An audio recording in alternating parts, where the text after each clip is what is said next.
Operational Log, Terran Strategic Advisory Command, Entry 4471. Classification, Eclipse Black. Compiled by Automated Systems aboard TDN Inexorable, flagship of Battle Group Furnace. Narrator, Senior Strategist Mikhail Volkov, TSAC Field Division. This record is sealed.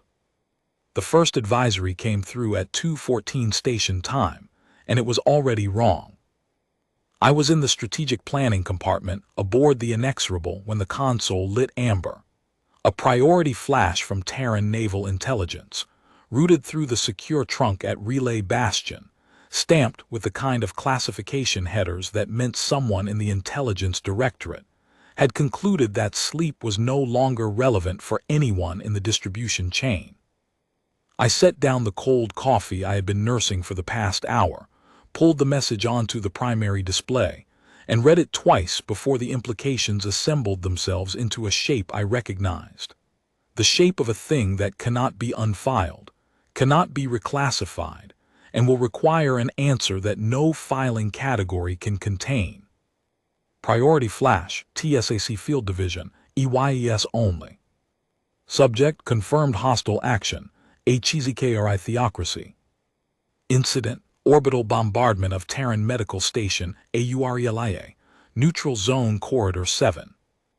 Casualties, 1,847 confirmed medical personnel, patients, support staff. Status, Station destroyed, no survivors detected. Assessment, Deliberate Targeting, Hezkari Religious Edict 40-112 CITED, and intercepted Theocracy communications. I read the casualty number again. 1,847, a medical station, in a neutral zone. The Hezkari had hit a hospital. Not a military installation, not a forward operating base, not even a colony with dual-use infrastructure that a creative legal team could reclassify as a legitimate target under the thin fiction of military necessity. A hospital. Terran Medical Station Aurelia, a 60-bed orbital facility in Neutral Zone Corridor 7, staffed by 214 doctors, nurses, surgeons, trauma specialists, rehabilitation therapists, pharmacists, and the support personnel who kept the station's life support calibrated and its supply chain unbroken. The remaining 1,633 casualties were patients, miners from the frontier settlements with lung damage from silicate dust, freighter crew with fractures and infections acquired across a dozen ports, 31 children under 12 admitted to the pediatric ward for respiratory treatment, and visiting family members who had come to sit at bedsides and hold hands and wait for the doctors to do what doctors do. The station treated anyone who came through its doors. That was its charter. That was its purpose. Terran civilians, certainly, but also merchant crew from passing freighters, regardless of flag or species. And this was the part that had drawn the Hezkari's doctrinal attention like a magnet draws iron, members of 6 non-Terran species, whose trade routes passed through the corridor, and whose governments had negotiated medical access agreements with Earth's colonial health authority. Velthari traders with joint deterioration from decades in variable gravity. Kasari engineers with chemical burns from refinery work. Ishan navigators with cumulative radiation damage from poorly shielded older vessels. The station mended them all. It asked no questions about theology or purity or the cosmic propriety of their biological existence. It asked where it hurt, and it made it stop hurting. The Hezkari Theocracy considered those 6 species contaminated, not as a diplomatic position, not as a trade barrier dressed in cultural language that could be negotiated away at a summit. Contaminated in the theological sense, species whose biological existence violated the Hezkari's founding religious doctrine of singular purity, a belief system holding that the universe had been created for one sentient form, and that the existence of others was an error in the cosmic fabric, a corruption requiring correction. The Theocracy had tolerated the presence of other species in neighboring space for centuries, the way a patient man tolerates a sound he cannot yet silence, expressing displeasure through formal diplomatic channels with the particular intensity of a civilization that believed its God, had personally dictated the boundaries of acceptable biology, and that every non-Hezkari heartbeat was, in a doctrinal sense, a violation of divine ordinance. Treating those species in a human hospital, healing their joints, mending their burns, clearing their lungs, sending them home functional, had crossed a line the Theocracy's theologians had been drawing in increasingly dark ink for 18 months. I stood in the planning compartment and stared at the casualty figure and understood that this was not an incident, not a miscalculation, not a rogue commander exceeding authority. This was a theological conclusion delivered by Plasma Lance. The Hezkari had not attacked Orlia because it posed a military threat. They had attacked it because it was a symbol, a Terran facility that healed species the Theocracy had decreed unworthy of existence. In the Hezkari doctrinal framework, healing the contaminated was itself contamination. The red cross on the station's hull was not a shield, it was an indictment. The bombardment was not an act of war, it was an act of faith. That distinction mattered, because it told me what kind of enemy we were now facing, and what kind of response would actually work. An enemy acting from military calculation can be deterred by a credible threat. An enemy acting from theological certainty must be confronted with a reality their theology cannot accommodate. A reality so immediate, so material, so unarguable that the doctrine either bends or breaks, because the alternative is extinction, and even zealots prefer existence to consistency when the choice is made concrete enough. I am a strategist. That is not a rank, it is a function. Senior Strategist, Terran Strategic Advisory Command, Field Division. I have held the position for 11 years, assigned to Battle Group Furnace for the last 3, stationed aboard the Inexorable in a compartment that smells of recycled air and cold coffee, and the particular ozone residue that clings to consoles that have been running continuous analytical models for more hours than their designers intended. Before this, I served in Fleet Tactical Planning. Before that, in the Intelligence Directorate's Assessments Branch, where I spent 6 years writing classified threat reports, the kind that describe emerging dangers in measured language and recommend preventive actions that policymakers acknowledge, index, assign a priority rating of routine, and never act on until the danger has metastasized from a paragraph in a report into a casualty count in a flash advisory. My job is not to command ships, not to stand on a bridge and give orders that move warships into formation. My job is to think clearly about situations that punish clear thinking, to model scenarios, identify options, and present recommendations that account for the variables that emotion obscures, urgency distorts, and political convenience buries under filing categories designed to make inconvenient truths disappear. The Hezkari bombardment of Orlia was one of the clearest situations I had encountered in 23 years. The variables were simple, the options were few, and the recommendation was the one I had been trained my entire career to formulate but had hoped, with the specific, professional hope of a man who understands probability, I would never have to commit to an operational log. I pulled up the secondary files that intelligence had attached to the advisory. They had been thorough, intercepted Hezkari communications, the decoded religious edict, orbital tracking data showing the bombardment pattern, the identities and class designations of the 3 Hezkari warships that had conducted the strike, and post-strike reconnaissance imagery captured by a Terran patrol corvette that had arrived in the corridor 6 hours after the attack. 6 hours too late for the 1,847 people aboard Orlia, but in time to document what the Theocracy had done, with a resolution that would leave no room for the kind of diplomatic ambiguity that thrives on insufficient evidence. I opened the imagery first. Orlia had been a compact orbital platform, a central medical hub with 4 radial arms, each arm housing a department: trauma surgery, general medicine, rehabilitation, and long-term care. The station had been painted white, regulation standard, with the red Terran Medical Service cross on each arm and on the central hub's dorsal surface, visible from any approach vector at distances exceeding 200 kilometers. The cross was not decorative.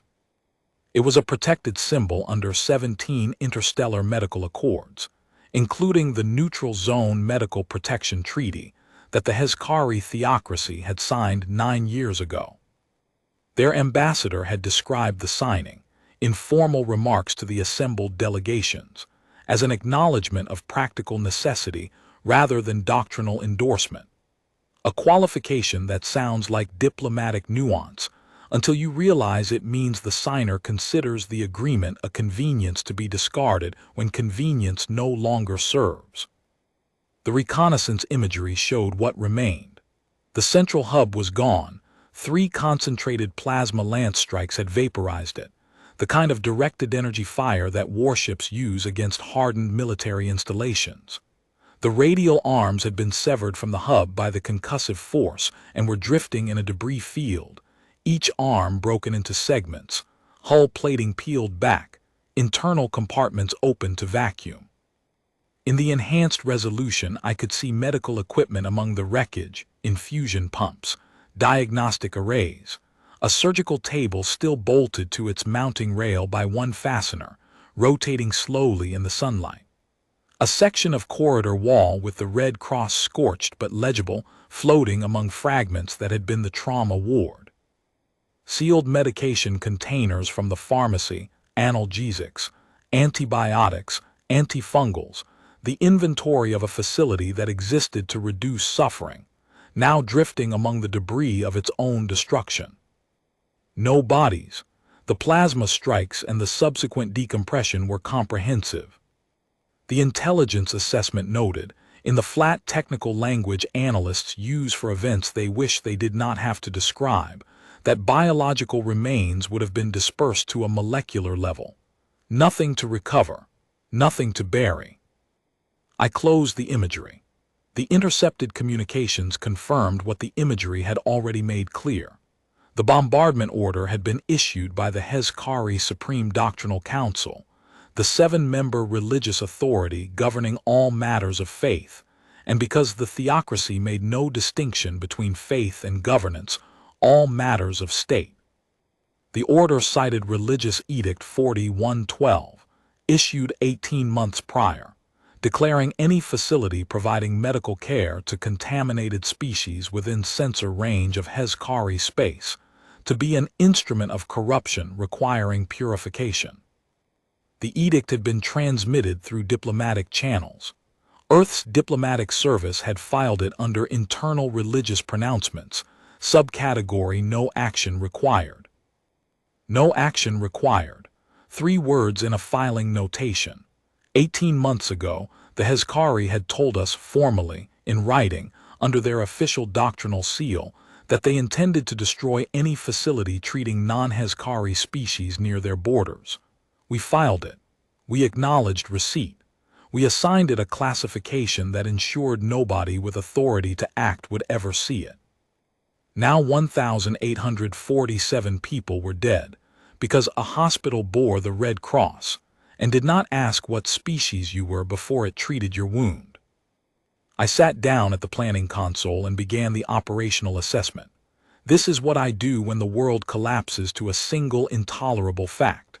The discipline is to widen the aperture, see the board, count the pieces, identify the moves that remain. Grief is real. I do not dismiss it. But grief without a plan is a monument, and monuments do not protect the next hospital. A strategist builds roads. Before I modeled the first option, I pulled the diplomatic file on the theocracy, the full dossier, not the summary that circulates at briefing level. The summary is 12 pages. The full file is 417, and most of it is correspondence. Formal notes exchanged between the theocracy's diplomatic mission and Earth's Foreign Affairs Directorate over a 9-year period, each note more precisely worded than the last. each one a small monument to the particular fiction that language can substitute for action, when the interlocutor has already decided that action is the only language they recognize. I read the relevant exchanges in sequence. The pattern was architectural. Year 1. The Hezkari ambassador filed a formal objection to Medical Station Orlaya's charter, specifically to the clause permitting treatment of non-Hezkari species. The objection cited doctrinal provision 2201, which classified interspecies medical assistance as a vector for spiritual contamination. Earth's response, acknowledged receipt, noted the objection as a matter of internal Hezkari religious policy with no bearing on Terran medical operations in neutral space, filed under Cultural Advisory Correspondence. Year 3. A second objection, stronger in language. The ambassador described Orlaya as an active instrument of doctrinal violation and requested its relocation beyond the Theocracy's declared censor perimeter. A perimeter, I noted, that the Theocracy had unilaterally expanded twice since signing the Neutral Zone Treaty, each expansion a quiet cartographic annexation that the Treaty Monitoring Office had logged and nobody had challenged. Earth's response, acknowledged, reiterated the station's treaty-protected status, proposed a bilateral consultation to discuss censor perimeter definitions.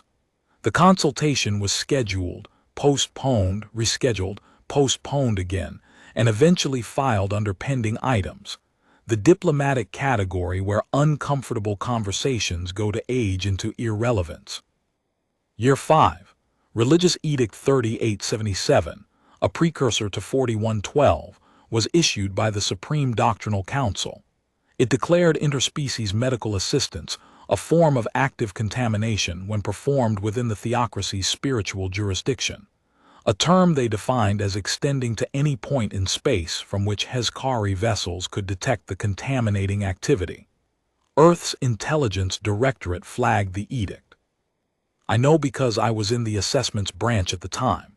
I wrote the assessment, 3 pages. Conclusion: the edict represented a doctrinal escalation with potential kinetic implications, recommended enhanced monitoring of Hezkari naval movements near the neutral zone and a diplomatic démarche reinforcing the Medical Protection Treaty. The assessment was circulated, read by 14 officials, annotated by 3, and acted on by 0.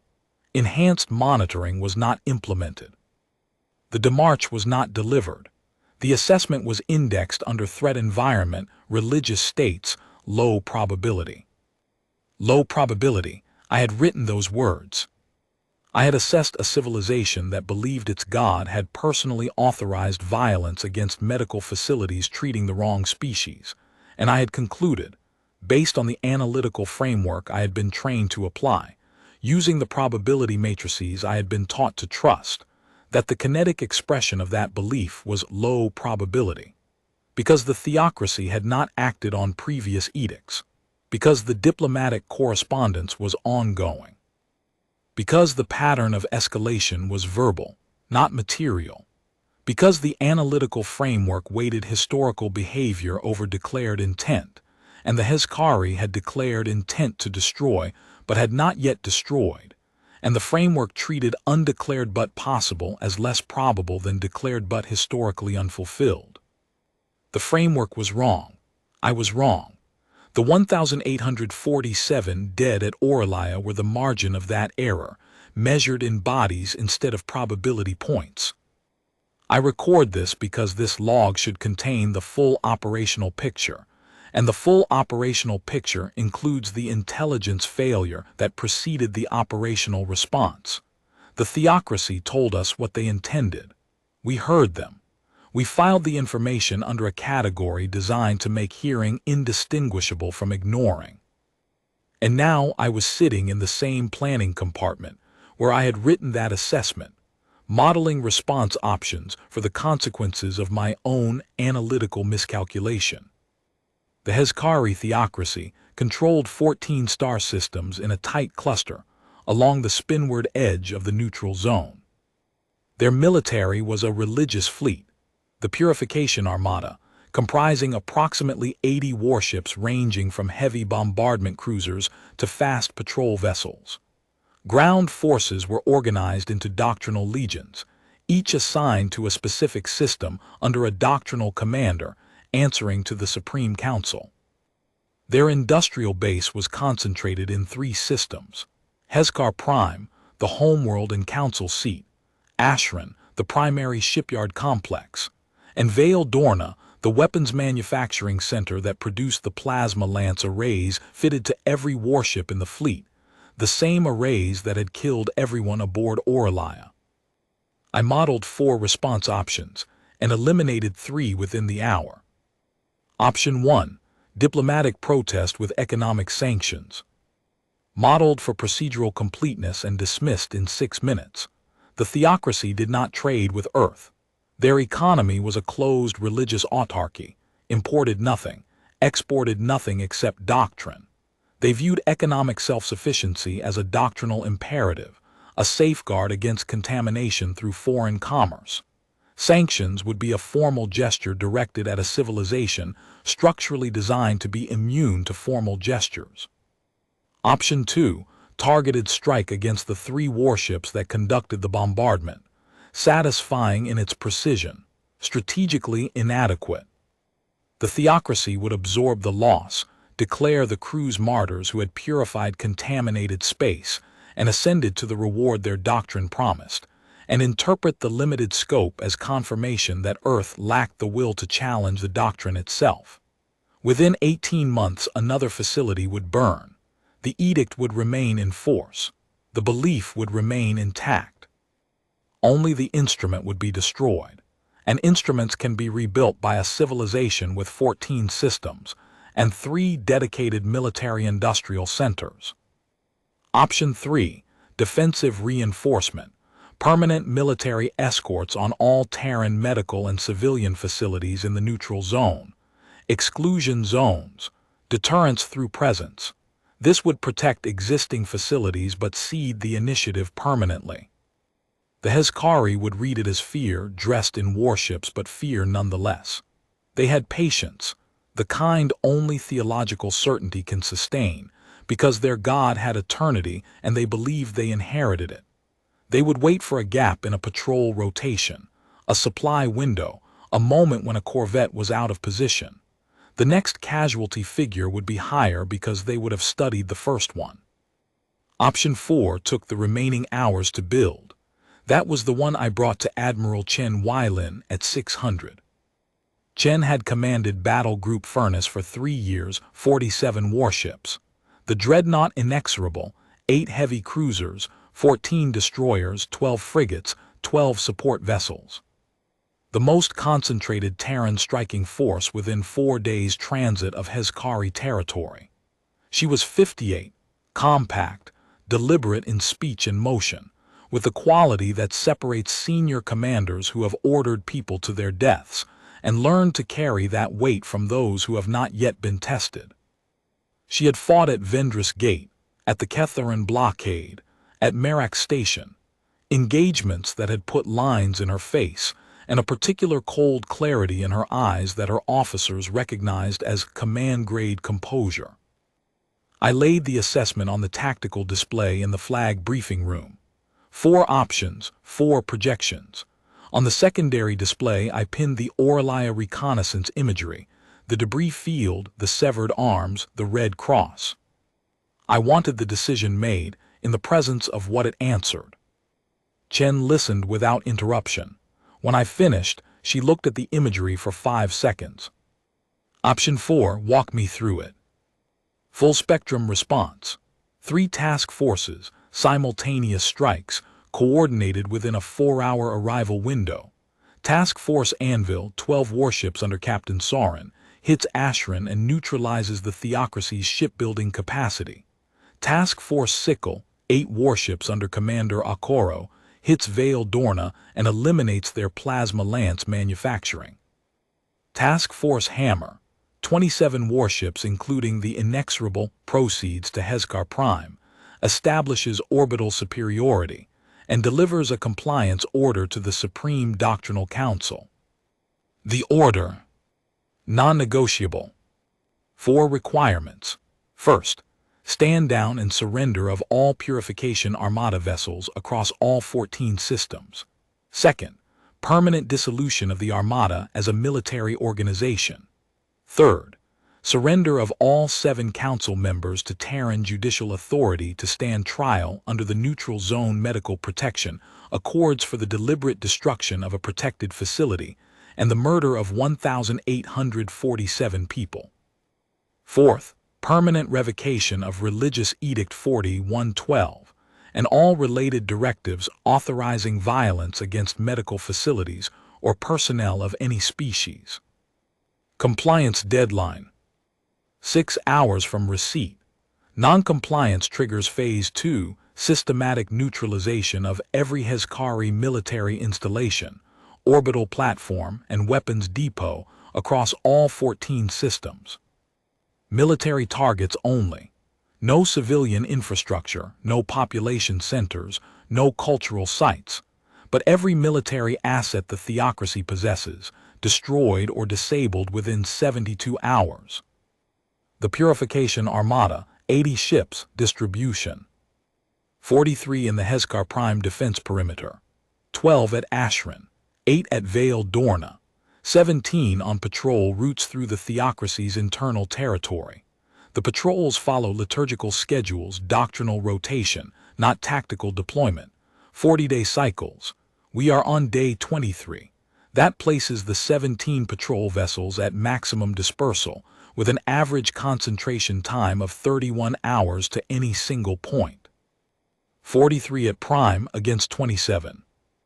Numbers favor them, nothing else does. Their heaviest platform is a bombardment cruiser designed for strikes against fixed targets, built to destroy things that cannot move and cannot fight back. Adequate for hospitals. Inadequate against peer-level warships with modern countermeasures. The Inexorable alone outguns their home defense squadron in delivered throw weight per minute. Their point defense is 2 generations behind ours. Their electronic warfare capability is negligible. The Theocracy considers sophisticated deception doctrinally impure, a form of contamination by indirection, so they have systematically underinvested in it for decades. I have modeled the engagement 11 ways. Worst case, 4 ships lost, 9 damaged. Median, 2 lost, 5 damaged. In every model, orbital superiority within 90 minutes. Chen studied the display, then the imagery. Strategist Volkov. Admiral. 31 years of service. Weapons free 11 times. Each time I ask 3 questions proportionate, necessary, just. She paused. This is the 12th. It is the first time I have not needed to ask. Understood. Issue the order. Furnace to combat stations. Anvil at 800, sickle at 830, hammer at 900. And the compliance communication drafted before transit, every word load-bearing. The council are theologians. They parse language the way we parse targeting solutions, make every sentence structural. I left the briefing room and encountered the first obstacle in the corridor outside. Captain Harlan Foss, the Inexorable's political liaison officer, a position that exists because naval operations in treaty-governed space require a diplomatic presence aboard every capital ship, a presence whose function is to ensure that military decisions remain consistent with Earth's broader diplomatic posture. Foss was 41, meticulously groomed even at 600, and his expression carried the particular tension of a man who has been monitoring the flash traffic and has concluded that the operational response under discussion exceeds his comfort threshold by a margin. He intends to communicate through procedural objection. Strategist Volkov, I need to register a formal advisory before the order goes to fleet. The order has been issued, Captain. Admiral Chen authorized it 4 minutes ago. Then I need to register it retrospectively. The diplomatic directorate needs to be consulted before a full-spectrum military operation against a sovereign state. There are treaty implications. The Neutral Zone Medical Protection Accords provide for a joint investigatory commission before unilateral enforcement action. Section 14, Paragraph 3. The Commission convenes within 90 days of a reported violation. The Commission convenes within 90 days. The Theocracy will issue another edict within 60. The next facility they target will have a different name and a different casualty count, and the Commission will convene within 90 days of that one, too. Captain, the Commission is a procedural mechanism designed for violations that leave something to investigate. Orlaya is a debris field. There is no facility to inspect. There are no survivors to interview. There is no ambiguity to resolve.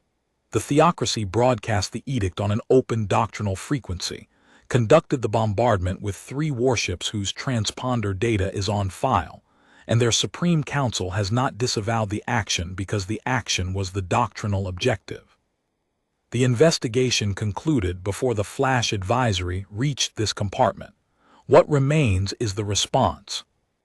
The scale of the response is proportionate to the scale of the threat, not to the scale of the initial offense. The offense was 1 hospital. The threat is every hospital, every medical facility, every Terran installation treating non-Hezkari species within sensor range of the Theocracy's self-declared perimeter, a perimeter they have expanded unilaterally twice. The response addresses the threat. If it addressed only the offense, we would be scheduling the next commission before this one reported. Foss held my gaze for 3 seconds. He was not unintelligent. He understood the logic. His objection was procedural because procedure was the language he was trained to speak. The way doctrine was the language the Theocracy spoke, and the way operational assessment was the language I spoke. We were 3 civilizations in that corridor, the diplomatic, the theological, and the analytical, and 2 of them had failed to prevent 1,847 deaths, and the third was now assembling the response that the first 2 had made necessary. I will note the advisory in the political liaison log, Foss said. Noted, the fleet departs in 94 minutes. He stepped aside. I continued to the planning compartment. I wrote the compliance order in the planning compartment while the inexorable came alive around me. The sound of a dreadnought preparing for war is not what entertainment media portrays, not klaxons and running boots and shouted commands. It is quieter and more pervasive. The deep resonance of the main drive cycling from standby to pre-ignition. The sharp diagnostic clicks of weapon systems testing themselves. Each click a question, functional, answered by a green indicator somewhere on a console I could not see. The murmur of crew moving through corridors with professional calm, checking stations, running checklists they had practiced 100 times and were now performing with live targeting coordinates loaded into real systems. 12 sentences, 40 minutes. Each sentence built for load, no decoration, no rhetoric, every clause carrying a specific legal and military meaning the Council's scholars could parse without ambiguity. Chen read the draft once, changed nothing, authorized transmission on arrival. Task Force Anvil departed at 800, 12 warships under Captain Alara Soren. I had recommended Soren for Ashran because the shipyards were a complex of 22 orbital construction platforms around a dwarf star, and destroying them without debris contamination of the commercial shipping lanes required surgical precision. Soren had demonstrated at Ketharin. Task Force Sickle departed at 8:30, 8 warships under Commander Dane Okoro. Vale Dorna was a surface installation. The Hezkari manufactured plasma lances in hardened underground bays, and neutralizing them demanded deep penetrating munitions calibrated to collapse manufacturing floors without breaching the civilian districts 4 kilometers east. Okoro's targeting package: 27 penetrators, 27 specific bays, each impact modeled against local geology. Task Force Hammer departed at 900, 27 warships. I was aboard the Inexorable when the transit drive engaged and the stars stretched into the blur of compressed space. the largest single-point strike force the Terran Navy had assembled in over a decade, moving toward a world that did not know it was coming. Transit time, 14 hours. I spent them in the planning compartment running final models.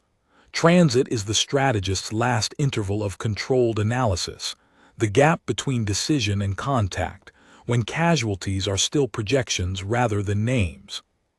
At hour 2, I pulled the Theocracy's order of battle file and reviewed every warship class in their inventory for the 4th time. Repetition in analysis is not obsession. It is insurance against the assumption that yesterday's reading was complete.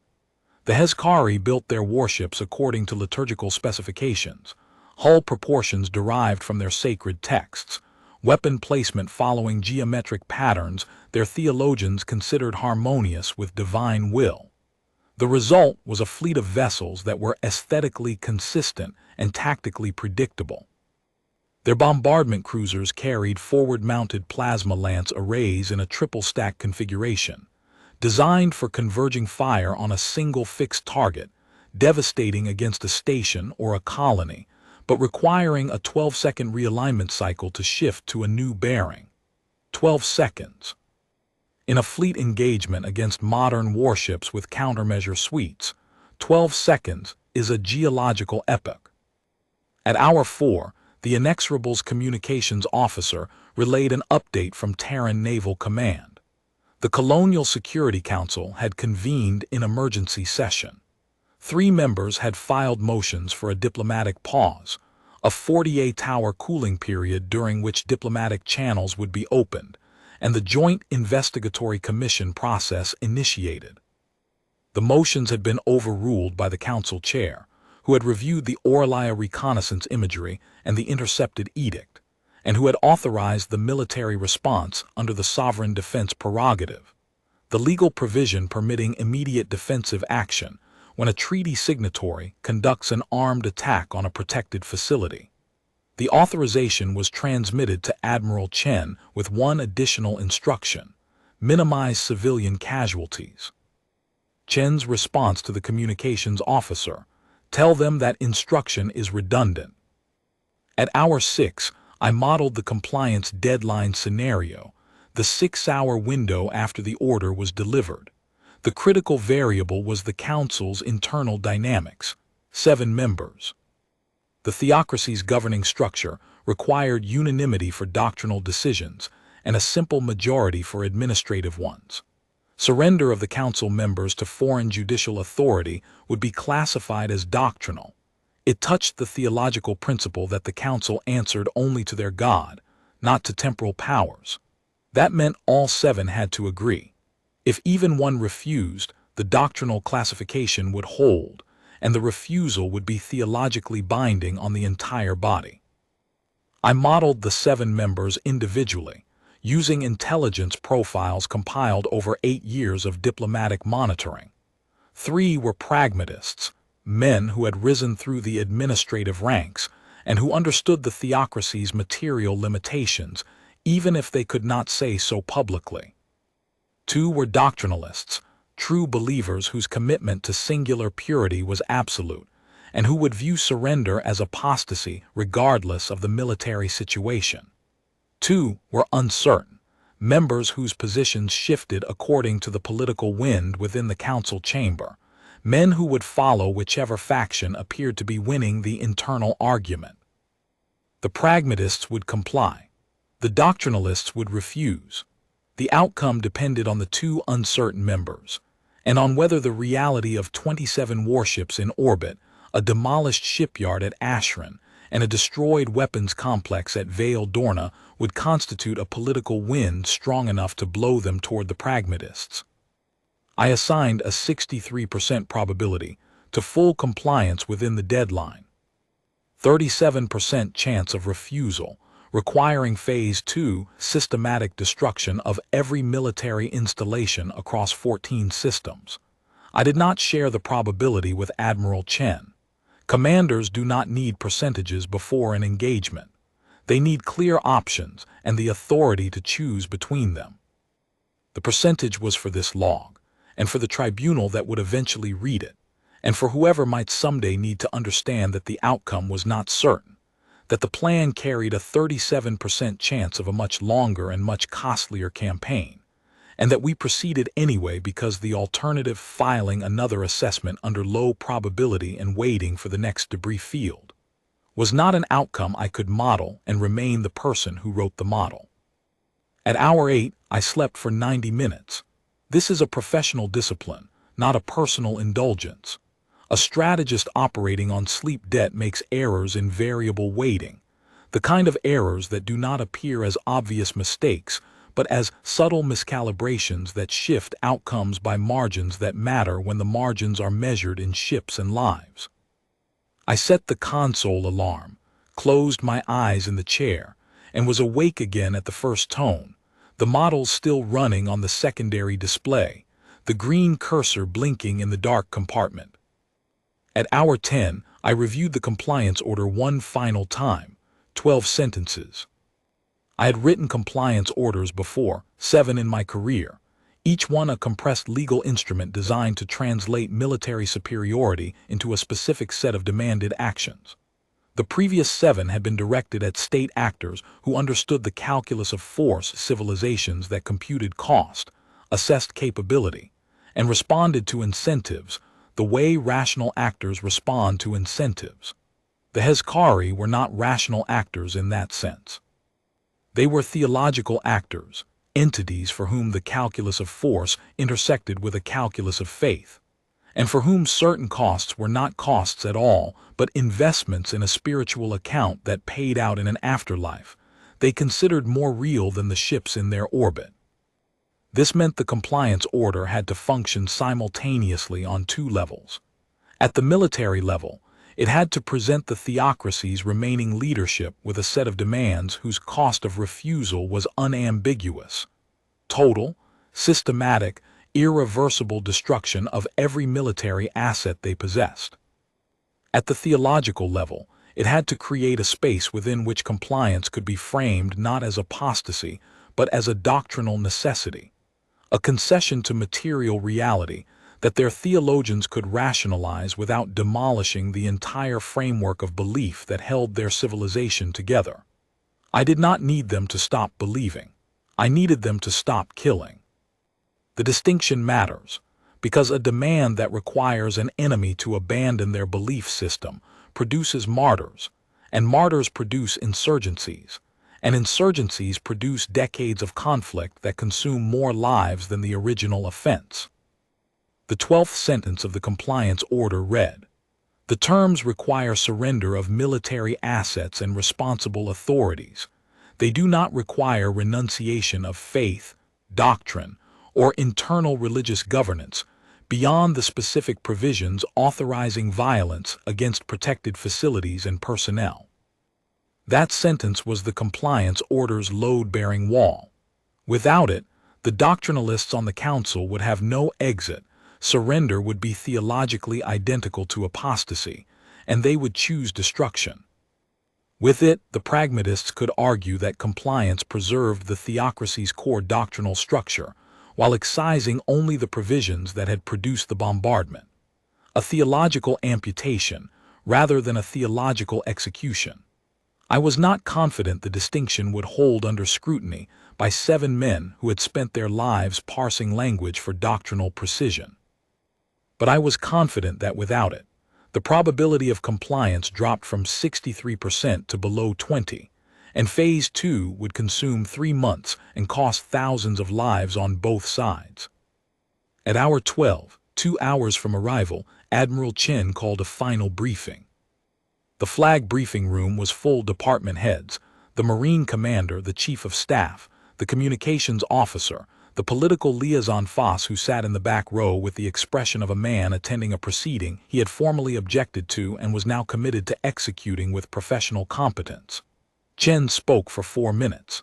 She described the objective, the timeline, the rules of engagement, military targets only, surface installations untouched unless they fired first, civilian communications infrastructure preserved, religious sites preserved.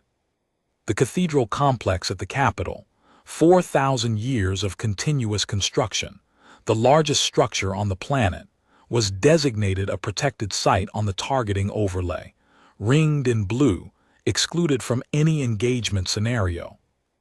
"We are not here to destroy their civilization," Chen said. "We are here to remove the instruments and the authorities that destroyed ours. The distinction will define whether what we do today is remembered as justice or as the thing we punish them for." The room absorbed that in silence. Then Chen dismissed the briefing, and the inexorable's corridors filled with the sound of a crew moving to battle stations for the final time, the last 2 hours of transit, the last interval between the models and the reality. At hour 9, Captain Soren reported from Ashran. She had arrived 4 minutes early. The 12 Hezkari defense vessels at the shipyards had engaged. The engagement lasted 22 minutes. 8 Hezkari warships destroyed, their bombardment cruiser hulls proving as inadequate against Soren's destroyers as they had been effective against an unarmed medical station. 4 surrendered after their flagship lost its weapons array and half its propulsion, to a railgun salvo that Soren's after-action summary described as placing the rounds where the targeting solution indicated, which was the kind of understatement combat officers use when the alternative is acknowledging how completely outmatched the enemy was. No Terran losses. Demolition teams were placing charges on the construction platforms. At hour 11, Commander Akoro reported from Vale Dorna. 8 Hezkari patrol vessels, caught at dispersed liturgical rotation positions, had engaged. 6 destroyed in 9 minutes. 2 fled toward the outer system. Akoro let them run. His 27 penetrators struck all 27 production bays within a 4-minute window. Every manufacturing floor collapsed. Every plasma lance assembly line buried under hundreds of meters of fused rock. Civilian districts untouched, no structural damage, no casualties. Akoro's summary: the Theocracy's capacity to produce the weapon that killed Aurelia was now 0. Rebuilding would require 8 to 12 years. 2 objectives complete. The Theocracy could build no new warships. The Theocracy could manufacture no new plasma lances. What remained was the source, the theological authority that had signed the edict and filed the murder of 1,847 medical personnel and patients under a doctrinal sanitation category. We dropped out of transit above Hezkar Prime at 2314. The planet filled the viewport, and I will record what I saw because this log should be complete. Hezkar Prime was a temperate world, green continents, blue-gray oceans, cloud formations bright in the light of a yellow-white primary. Beautiful.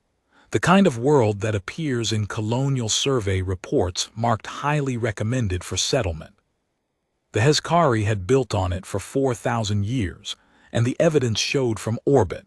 Temple complexes in white stone, processional highways radiating from the capital, a central cathedral large enough to register on orbital imaging as a distinct structure. Orbital platforms circled the planet, relays, observation stations, docking facilities, in orderly bands. Between us and all of it stood the Hezkari home defense fleet, 43 warships in layered formation around the equatorial band. Weapons hot, drives at full power, communications broadcasting a continuous liturgical challenge, a doctrinal declaration that their orbital space was consecrated, and that any vessel entering without the Council's blessing committed desecration under divine law. 27 against 43. The tactical display rendered the numbers in blue and red. Admiral Chen stood at the Flag Bridge Command Station. Display light cut angles across her face. She surveyed the disposition, Hezkari formation, orbital platforms, planetary rotation, for 15 seconds. Then she spoke one sentence. Transmit the compliance order. 12 sentences crossed 47,000 kilometers in a fraction of a second. 6 hours to comply. The response came in 11 minutes, not from the Council, from their fleet commander, Doctrinal Admiral Thessenka, a career officer whose entire advancement through the purification armada had been built on the foundation of genuine belief, which made him incapable of the flexibility survival sometimes demands. 4 words: consecrated space is inviolable. Chen looked at me across the bridge. I delivered the assessment in a single sentence: they will fight. Yes, she turned to the tactical officer. Weapons free, engagement protocol Furnace 7, priority bombardment cruisers first, those are the ships that killed the hospital, heavy combatants second, escorts third, minimize debris in the orbital band. The planet's surface remains untouched. The Inexorable's main battery fired. The salvo reached the nearest Hezkari bombardment cruiser in 4 seconds. The cruiser's point defense, 2 generations obsolete, engaged the incoming rounds and stopped nothing. The impacts registered as rapid structural integrity degradation on the tactical display, each penetration finding something volatile behind the hull plating. The cruiser came apart in 12 seconds, a vessel designed to destroy things that could not fight back, learning in those seconds the difference between a target and an adversary. The engagement unfolded across 73 minutes. I recorded each phase. Minute 4, 11 Hezkari vessels concentrated fire on the heavy cruiser Kerrigan at our port flank. Kerrigan's countermeasures absorbed the majority. What penetrated caused hull breaches on 3 decks. 7 crew killed. The captain reported damage, adjusted position, continued firing without requesting withdrawal. Flanking destroyers reduced the 11 attackers to 6 within 90 seconds. Minute 12. 14 Hezkari patrol vessels attempted an enveloping maneuver over the main formation, textbook, symmetrical, executed according to doctrinal geometry that treated battle formations as liturgical arrangements. Our destroyer screen had prepositioned at the apex of the predicted envelope. The 14 vessels entered a crossfire their doctrine had not anticipated, because their doctrine assumed enemies would honor the same geometric principles as the faithful. Minute 19. 8 Hezkari vessels broke formation and ran for the planet's night side. Destroyer screen intercepted. 6 disabled. 2 surrendered. The destroyer Antares reported 1 casualty. A targeting technician wounded by shrapnel from a plasma lance graze on the sensor array. Minute 26. The mid-engagement inflection point. 21 of the original 43 Hezkari vessels were already destroyed or disabled.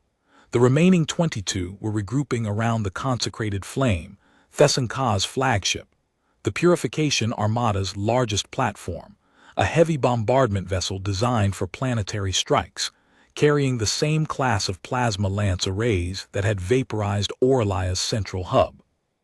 The grouping was doctrinal, the fleet gathering around its theological anchor for what the Hezkari called the final purity formation, a last-stand configuration described in their military scriptures as the geometry through which their God's will was most purely expressed. It was also, from a tactical perspective, a concentration of remaining assets into a single target envelope that simplified our engagement calculations considerably.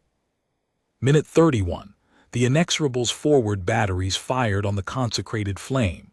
4 rounds struck the flagship's weapons housing, forward armor belt, communications array, and portside drive nacelle. The ship was burning, venting atmosphere from 9 breaches, offensive systems offline, drive failing. Theocracy did not surrender. He broadcast a final message on the liturgical frequency, a prayer in the formal register of Hezkari theological language, asking his God to witness the Armada's sacrifice and accept its faithful into the light of singular purity. The Inexorable's 5th salvo struck the flame's reactor containment. The detonation registered on the planet's surface as a momentary second sun in the nightside sky. Minute 38. With the flame gone, the remaining Hezkari vessels lost their formation anchor. Organized resistance collapsed into individual actions, each crew fighting alone, driven by the doctrinal certainty that death in battle against the contaminated was spiritually rewarded. They fought with conviction. They fought without coordination. They fought against a force that outclassed them at every metric of modern naval warfare, and they died in the light of their own star, one vessel after another, until the tactical display showed 43 red markers replaced by gray: destroyed, disabled, surrendered. Minute 73. The last active Hezkari vessel, a damaged patrol frigate trailing atmosphere from a ruptured hull section, powered down its weapons and broadcast surrender on the standard frequency. The engagement was over. Battle Group Furnace had lost 2 ships. The destroyer Pale Morning, caught by concentrated fire from 3 Hezkari cruisers that found a gap in her countermeasure envelope. 3 shots that should have been absorbed, but that arrived in a 1.2-second window that exceeded the system's cycle time by a fraction that mattered. And the frigate Sentinel, which had maneuvered to interpose herself between the damaged Karagan and a Hezkari heavy combatant's closing salvo, absorbing a plasma lance strike through her engineering section. The same weapon that had killed Aurelia turned now against a ship that had deliberately placed herself between that weapon and a wounded ally. 141 Terran personnel killed across both vessels. Their names were being compiled in the casualty tracking system. I noted the count in the log without commentary. The number spoke for itself. Anything I added would diminish it. Admiral Chen surveyed the aftermath from the command station. Below, Hezkar Prime turned in the sunlight, white temple complexes intact, green continents unmarked, surface untouched. The debris of the Hezkari home defense fleet drifted in the orbital band, dispersing slowly under the planet's gravity. On the tactical display, the surface showed no military movement. Doctrinal legions in garrison. Communications relays carrying civilian traffic only. I compiled the engagement summary while the debris field was still forming. 73 minutes. 43 Hezkari warships engaged. 37 destroyed, 6 disabled and drifting, all offensive systems neutralized. Estimated Hezkari personnel casualties, between 11,000 and 13,000. The number was an estimate because several vessels had detonated with reactor breaches that left no recoverable data on crew complement at the time of destruction. 11,000 lives, soldiers, crew, officers, every one of them a person who had woken that morning aboard a warship they believed was consecrated, in a fleet they believed served a divine mandate, under a council they believed spoke for their God. They had fought with the conviction that death in combat against the contaminated was rewarded in an afterlife whose reality they had never questioned. Whether that afterlife existed was beyond my analytical scope. What was within my scope was the observation that they had fought bravely and badly. Bravely because conviction is a form of courage even when the conviction is wrong, and badly because courage without modern electronic warfare, without adaptive countermeasures, without tactical flexibility, is a resource that exhausts itself against an enemy that possesses all 3.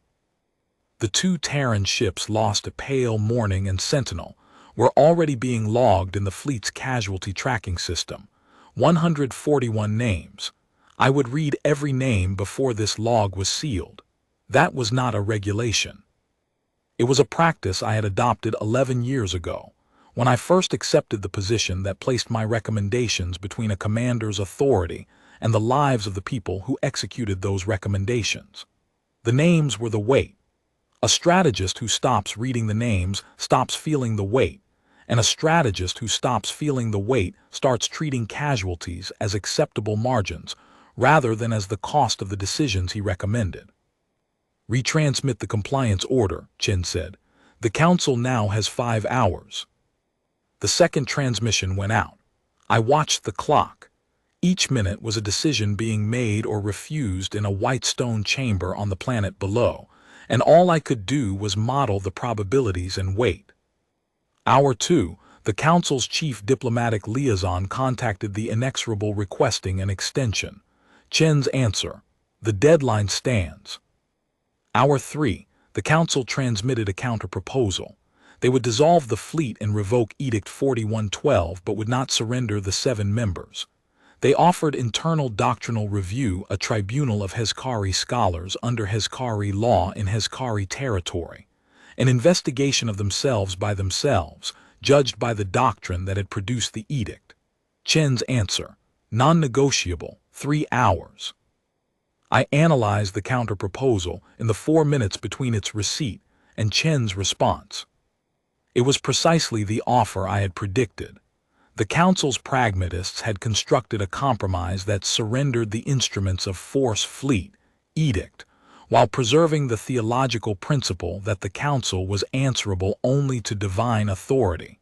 From a diplomatic perspective, it was a reasonable opening position. From an operational perspective, it was the exact mechanism by which the doctrine would survive, regenerate, and produce another edict in another decade.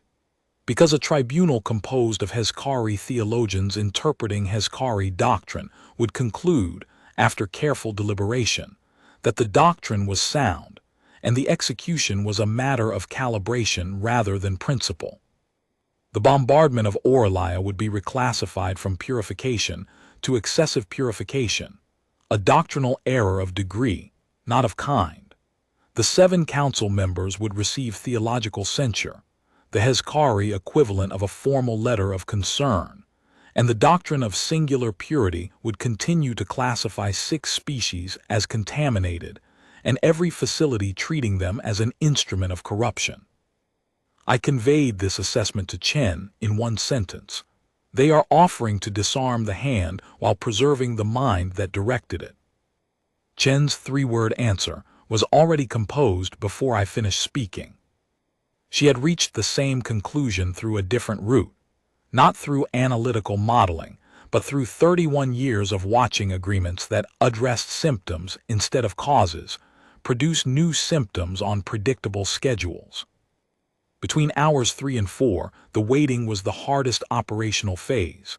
Combat has rhythm, planning has structure, transit has models to run.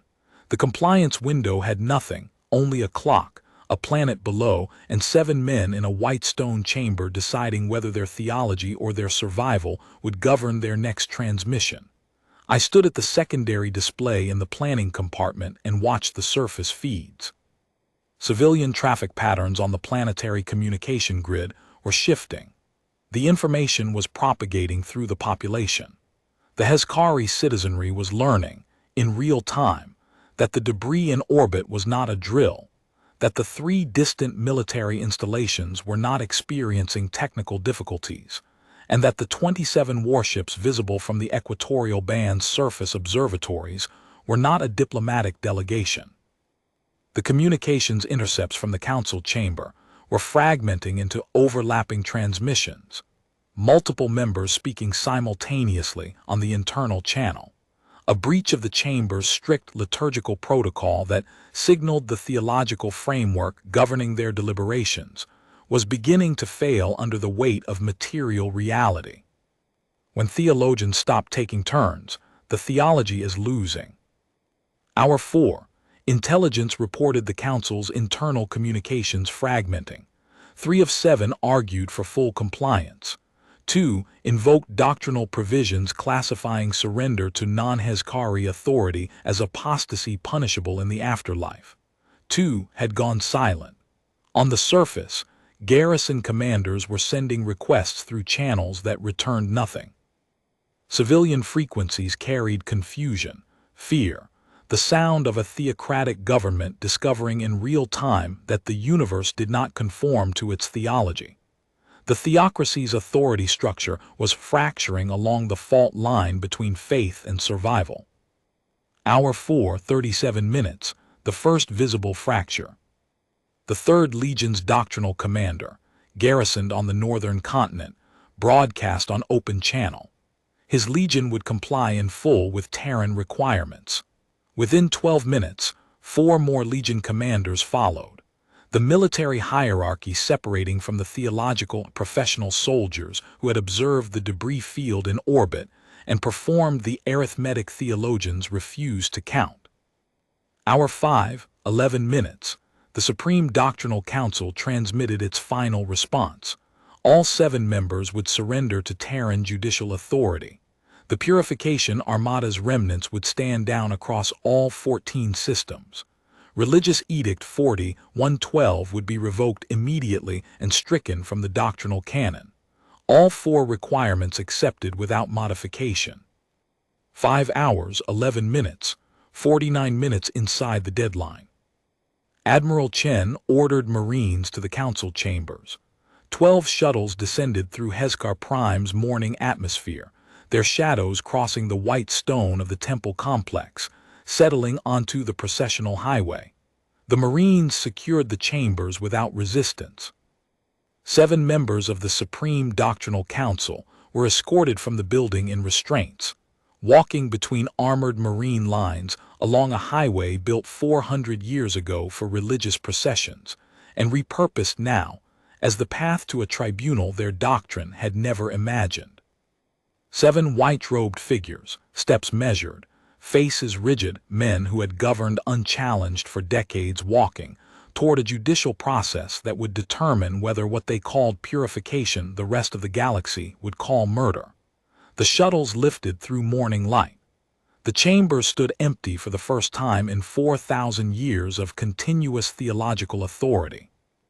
I closed the operational log at 600, 48 hours from first advisory to final entry. The Hezkari Theocracy's military capability had been systematically dismantled, shipyards demolished, weapons manufacturing eliminated, fleet destroyed in 73 minutes, governing authority removed from the planet in restraints. Cost: 2 Terran warships, 141 personnel, and a set of facts that would be entered into the calculations of every species within broadcast range of the neutral zone. Cost to the Hezkari: 43 warships and their crews, the Ashran shipyard complex, the Vale Dorna manufacturing facility, the Supreme Doctrinal Council, and the 4,000-year-old doctrine that had told them the universe was theirs alone, and that healing the sick was a crime worthy of plasma lances. I am a strategist. I work in options, variables, projected outcomes. I do not traffic in justice. That belongs to tribunals and historians and the quiet hours after the log is sealed, and the compartment is empty, and the coffee has gone cold, and the ventilation hum is the only sound and the weight of what was decided, and what it cost settles into a silence that no model can contain. But I will add one entry before I seal this record. When I first examined the Orlia reconnaissance imagery, I cataloged the debris field with the systematic attention I apply to any analytical input. Among the wreckage, in enhanced resolution, I found an object the analysis team had not flagged because it carried no tactical significance. A medical supply crate, standard Colonial Health Authority issue, had survived the bombardment intact, ejected during decompression and tumbling through the debris field, catching sunlight on each rotation. The manifest label was legible, surgical supplies pediatric, and stenciled on the crate's side in the notation the health authority uses for multi-species medical facilities were 2 words: all species. That was the offense, a hospital that treated everyone. That was what the Hezkari Theocracy found intolerable, not a weapon, not a fleet, not a territorial claim, but a building full of doctors who did not ask what species you were before they stopped your bleeding. The bombardment was the Theocracy's answer to a red cross and an open door. And Battle Group Furnace, 47 warships, their crews, 2 ships lost, 141 dead, was Earth's answer to the answer. This log is filed under Eclipse Black and sealed. The tribunal will determine whether what the Theocracy called purification the galaxy will call murder. The 1,847 dead at Orlia are beyond determination. They are debris in a neutral corridor, drifting in sunlight, bearing a red cross the Hezkari could see from 200 kilometers and chose to destroy. The record is complete. This log is closed. Senior Strategist Mikhail Volkov, Terran Strategic Advisory Command, Field Division. Aboard TDN Inexorable, Battle Group Furnace. Classification: Eclipse Black.